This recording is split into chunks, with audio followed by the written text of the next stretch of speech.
What's up, barbecue fans? My name's Jake, and today we are making sweet Italian sausages, homemade, stuffed with mozzarella. Let's get into it.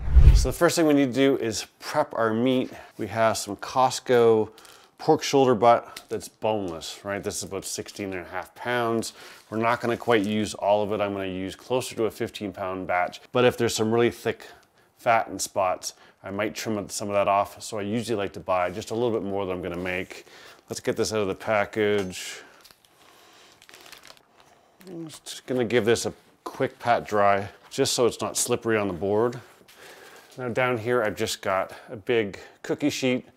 We're gonna put our meat on there. Now, right out of the gate, if you've never made sausage before, it is intimidating the first time you make it. But after that, follow these steps and I guarantee you'll turn out some great sausage. I'm even gonna use a premix pack today just to keep it easy.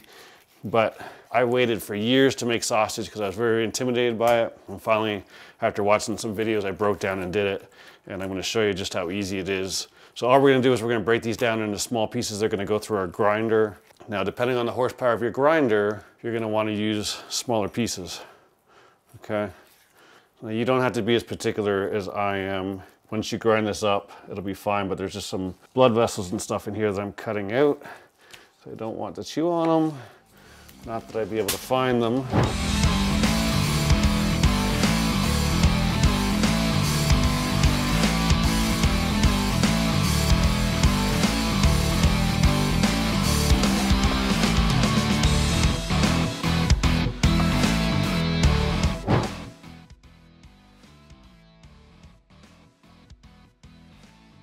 Seems seamless.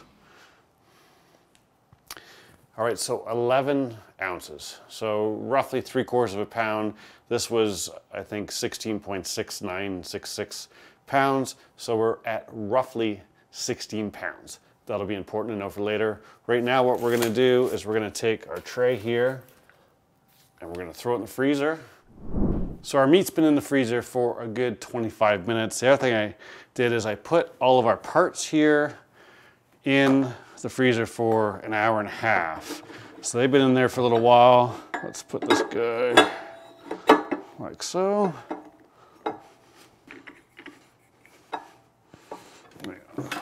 It's just a little lower than the tub. There we go. And we'll put this guy assembly together. And the one thing that I did is I worked on our casings about an hour and a half ago. So we rinsed them, they're packed in salt. So we rinsed them under warm water, give them a really good rinse, and then I put them in a container for 45 minutes. Then I gave them another rinse, and then I put them in clean warm water again for another 45 minutes. They're ready to go, and actually, I'm going to use our larger die here. I would like to go one size smaller, but I only have really small and the 10 mil or maybe 8 mil.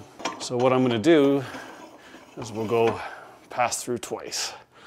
All right, so we don't need that. Put that over here, and what we'll do is we'll put this here. Got some gloves on. You wanna make sure you use a plunger to push down your meat. Don't ever put your meat down in the grinder. And we'll get started here. We're gonna kind of preload before we turn this on. And Ollie, my dog, has never heard this run. So I have a feeling he may come down barking as soon as I put this on. It should be pretty interesting. Let's get grinding.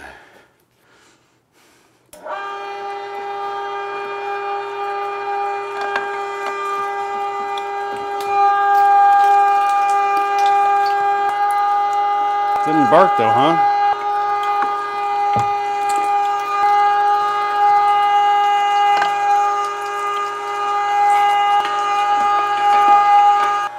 All right, so now that I'm seeing this is definitely my 10 mil die. It's way too dense, too large of pieces for what we're looking for, which is fine. We're gonna run it through again, but I'm gonna switch over to my smaller die. I was gonna run it through twice anyhow, because what we're gonna do is we're gonna put our seasoning on and then we're gonna run it through again to get the seasoning really into the meat. But after seeing this, even going through it twice, this is gonna be way too coarse. So I must just not look closely on my shelf. My 6mm must be sitting down there. So what we'll do here is seasoning wise, right? I told you we're using a pre-made seasoning package. Let me show you what we're using. This is some sweet Italian seasoning, pre-made mix from PS Seasonings. They're a friend of the channel, and I love it because I don't have to think. Now I do plan on experimenting a little bit more, but I have made these a couple times and their seasoning is on point. So this just makes it easier. Now this makes 25 pounds. It tells you right on the bag. Go to their website. They've got a conversion chart there and it'll tell you how much you need per pound. In this case, it's 1 tablespoon. So I've got a tablespoon here per pound. We've got 16 pounds. So we're gonna just count to 16. And you can just seal this up and use the rest another time. What we'll do here is I'm going to change this right here real quick. Okay. I put them both in the freezer so they're both nice and cold. All right, and then what we're going to do is we're going to give this a nice mix. This is not going to be the final mix. This is just getting it into the meat. We'll do another mix for texture after. And if you haven't done this before, your hands get cold. But if your hands are getting cold, you know your meat's cold and you're not gonna have a problem with it. And all we do now is we go back through a second time. Preload.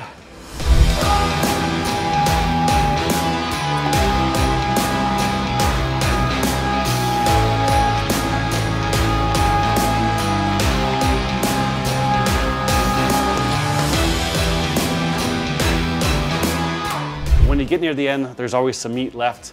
You want to get that out and you can use some ice cubes. This is a 1/2 horsepower grinder. I'd be very careful if you're using a smaller grinder, like this will jam with too many pieces of ice. So I usually just throw them in one at a time.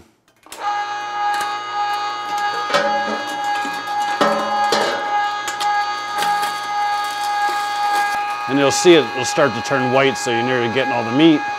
We're pretty much done. Now, obviously our texture is significantly different, but the cool thing about this is that you can see as the meat's coming through, you're seeing pieces of fennel seed encased inside the meat. So it is kind of nice. You know that you got your seasoning well mixed, but these aren't just any sweet Italian sausages. These are mozzarella stuffed sweet Italian sausages. Absolutely delicious, well worth doing. You can buy these 1-pound packages from PS Seasoning again, and your goal is to have between 10 and 15% of cheese to your meat ratio. So we've got 16 pounds, 2 pounds of cheese is gonna be right somewhere in the middle. Now, this is high temp cheese, it melts completely differently. I did a video, I think on my Offset Rookie channel, where I did regular mozzarella versus the high temp to see what would happen. And I'll tell you, it is not worth the headache to try and cut fresh cheese all yourself. It was a pain in the ass.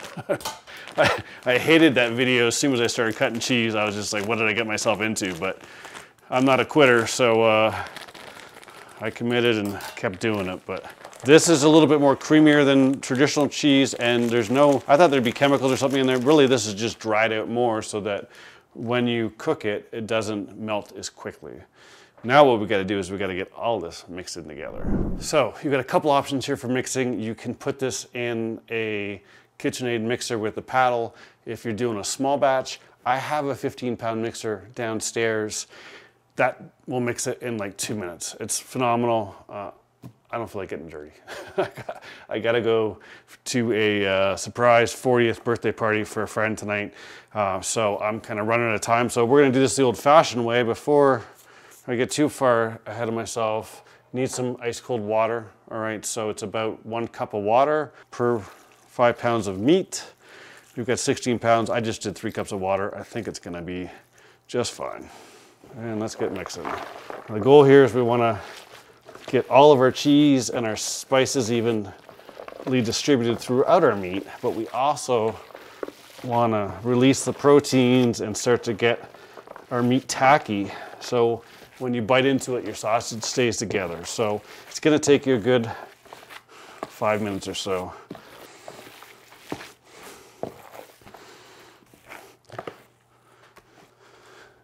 All right, so that was about 4 minutes by hand. To give you an idea of what we're looking for, I'm gonna grab a little bit. Should be tacky, should stick to your hand. Pretty good. Make sure that you do it evenly, right? Just don't focus on the center. Grab some from the outsides, pull it in there. Think of it like you're kneading dough. It's just a heck of a lot tougher. And we're good. All right, so if you're gonna do this by yourself, you're gonna need some clamps. All right, I'll show you what they look like. This is a pain in the butt to crank by yourself, but if you clamp it down, it's actually not too bad. This is the meat 15-pound sausage stuffer. As you can tell, everything's meat. I did a bunch of research and that's what I went with. I do have an affiliate link down below, help support the channel, but this is not a sponsored video by any means at all. And then, you know, you guys have seen it. I've gone through a ton of these. I have a link. You can buy the case for like 40 bucks. I wish 90 bucks. It's the best deal on the internet. These things do not break. They're amazing. Just gonna put it out there. But what we want to do here is we want to make sure we don't have any air pockets here. All right. Now this is a 15-pound stuffer. I've got 16 pounds of meat in here. Let me tell you, I learned from a mistake. Don't overfill. It's not going to hold more than 15, and you're probably better keeping it at like 14 so you've got room. But we're just going to put this in here, and what I'm going to do before I get too far ahead is I'll put, it's a middle one. I'll give you a measurement of it later, but it's a smaller one. I went too small the first time I made sausages, and then I went too big. So just like Little Red Riding Hood, right in the middle is about the right size. Put that on there, but you're gonna give this a good pack. Take your time. Air pockets are no fun when it comes to making sausages. That's probably about all I'm gonna do. All right, you can see that's full. Just over three quarters full. I mean, I can't fit it all in one anyhow, so what's the point, right? And because it's 24, I can throw this in my garage and not have to worry about it staying cold. We'll put this guy together. Righty tighty, lefty loosey. Alrighty, let's go through here. Dun, dun, dun. Making contact. And we'll back off. Our tube's full. We need our casings here. The other thing I'm going to do is I'm going to put some ice in the tray. Now, this is freezing cold. Let me throw this in the garage. So a little ice won't hurt. It'll just help keep it cold. And what we're going to do is we're going to keep this up top. Yeah, we're going to keep that up top. And then we're going to find one of our guys. Oh, one more thing. I need a little knife. So we'll grab one of our guys here. Some of these casings were quite long. So you find the end of it. You find your opening there, and you're gonna stick 2 fingers there. And our goal here is we want to still flush out the inside a little bit. And the extra water will help it go on the horn better. We're gonna take a little water on the horn as well. Some people will use a little bit of oil. I think we'll be fine with a little bit of water, but we're gonna put this on the horn all the way.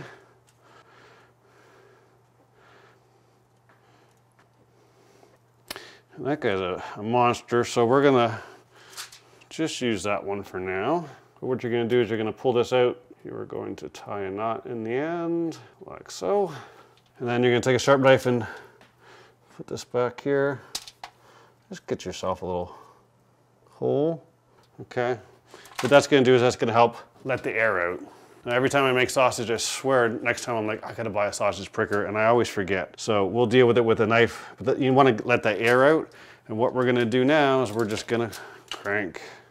Your casing's near the tip here a little bit, and you can kind of hold on to it until you find the pressure you want. Look, you're gonna explode some when you first start out. Even after you're doing it for a little while, you just gotta kind of feel it out and feel it works. You don't wanna overfill them because when you go to make your links, they'll explode then, and there's nothing more frustrating than that. You can always tighten them up later by just rolling the links a little further. And if you see some air come through that starts to build up, you can just take your knife and tap it like that. Get a little bit more air there. Oh, fixed itself.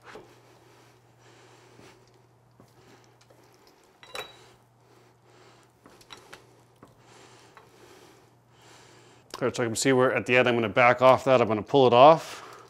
So I've got room to tie it. So I have a good knot in there. Now we have our first set of links. And what we're going to do is I'm going to do the rest of these and then we'll actually make them into links. And just like that, we have 15 pounds of sausage cased. As you can see, it won't all fit on one camera, but between both cameras, you can see how much we have. Now, you've got a couple options. When you're making this, you can roll your links as you go. It's quicker if you don't do that and you just get to the end and do it. So essentially, you got to decide the size of sausage you want first, right? I'll get a bigger piece here. Larger's not always better, so you got to figure out what size you want. I don't like it to come outside the bun too much, so I'm typically probably about that size there, right? And so you should be able to squeeze that, right? And what we're gonna do is we're gonna pinch it, I'm gonna go away from myself, right? Now with the next one, you've got two options, right? We can pinch and go the opposite direction towards ourselves, or we can go opposites here, get ourselves another link here, we just roll it. Because what's happening there is we're getting the exact same thing. So again, we'll do it real quick. You can either grab it now and go opposite, or you can go every other and always go away from you or towards you, whatever way you prefer. All right, and then what you're gonna do is you're gonna go until you're pretty tight, right? If you gotta tighten some up, just remember it's gonna be opposites there. But these are all pretty tight. Now they're gonna tighten up a little bit as the casing adheres to the meat. What we're gonna do now is we're gonna make all these links. We're gonna throw them on the rack. I'm gonna get my other rack for here, and they're all gonna go in the fridge, and you want your casings to air dry. You could throw a fan on them for a couple hours and speed it up, but ideally you wanna wait until tomorrow, and what'll happen there is your seasonings will just get into the meat even more, and your casings will get nice and dry. Then you can cut them into links and cook them up, and then vacuum pack and freeze them. I'll show you what that looks tomorrow, but for now, I got some sausage to make some links out of. So here we are the next day. Earlier this morning, after about 16 hours of them being in the fridge, I got out my scissors and I separated all the links, and then I organized them on 3 cookie sheets here. And what I did is I made sure I put an air gap between all of them, but they weren't quite ready yet. So what I ended up doing is putting them back in the fridge for a little while, and then I came back, I went outside, and something dawned on me. It's in the 20s outside. My garage is like 45 degrees. The reason we put them in the fridge is because the compressor comes on and it circulates air in our fridge. My beer fridge is not coming on very often when it's 45 degrees in my garage, right? So they're taking forever to dry. This is like almost 24 hours later. Look at the color difference. These are ones that I just put out in my garage with a fan on them for about an hour and 45 minutes. What I did is 15 minutes, put it on, and then what I did is I rotated them, put it on for another 15 minutes, and then I flipped them the other side, and I hit them there, and then I rotated them again, and I did it again. So about an hour and 45 minutes, you can see there's a big difference in color between them. These are not ready yet. These are pretty darn close. We've got the color we want. When they get that color, that means that the casing is adhered to the meat properly, and you really want to wait till you get to this point. So these are going to go under a fan for a little while. We'll focus on these. I'm going to cook up a few of these and show you what they look like. So here we are with the final product. I went outside, took all the snow off my Big Joe, put a little bit of lump in there, grabbed my grill gun, fired up my Joe, and we took it up to about 350. I set up a direct and indirect zone. The one thing we want to do here is I don't want to cook it too quickly because then I push out all my cheese, right? So we did about 10 minutes aside on the indirect, and then I put it in the direct side for a minute and a half aside. You can actually see that the cheese was starting to ooze out, so we were done, and these are looking tasty. I actually toasted a bun here. Let's cut it and see how we did. All right, should be, oh yeah. Ooh, they're hot. Should let them cool down a little bit. Ooh. Now look, studded cheese. Tell me that's not a thing of beauty. Mozzarella inside of a sweet Italian sausage is a must-have. I mean, it just takes it up to a whole new level. Look, if you've never made sausages before, this is the barbecue god saying, give it a shot. Once you taste homemade sausages, you will never buy store-bought again. It's really not that difficult. This is my 5th or 6th time making them, and I'll tell you what, after the first 2 times, I was able to kind of zip through fairly quickly and turn out a lot of sausage. And the great thing is that, you know, whether you make 5 pounds or you make 25 pounds, it's nearly the same amount of work. And I'm just gonna put them in 4s. I throw them in the freezer. I let them get a little bit firm, slightly frozen, and then I vac pack them into 4s, and then I pull them out whenever I want them. I give them to friends, whatever, right? Every single person that I've given sausage to has loved them. If you liked the video, give it a thumbs up. While you're down there, don't forget to subscribe. Thanks for watching. I'll see you soon.